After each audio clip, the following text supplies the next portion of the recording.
आजच्या काळात माणसाकडे पैसा आहे, सुविधा आहे, पण मनशांती मात्र हरवत चालली आहे. तेव्हाच आपल्याला श्री चक्रधर स्वामी यांची शिकवण महत्वाची वाटते की स्वामींनी सांगितलं, अभिमान सोडा, सत्य बोला, सर्व जीवांवर दया करा.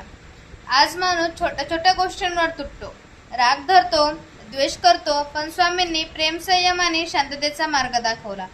आज सोशल मीडियामुळे माणूस बाहेरून जोडला गेलाय, पण मनाने एकटा पडतोय. अशा वेळी स्वामींचं नामस्मरण आणि साधेपणाचं तत्व मनाला आधार देतं. स्वामींनी कधी मोठेपणा संपत्तीत सांगितलेला नाही, तर त्यांनी तो आचरणात सांगितला. त्यांनी शिकवलं, माणूस मोठा त्याच्या मनाने होतो.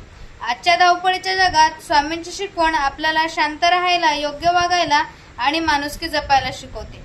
म्हणूनच काळ बदलला, जग बदललं, पण श्री चक्रधर स्वामी यांची शिकवण आजही माणसाला जगण्याची नवी वाट दाखवते. दंडवत प्रणाम.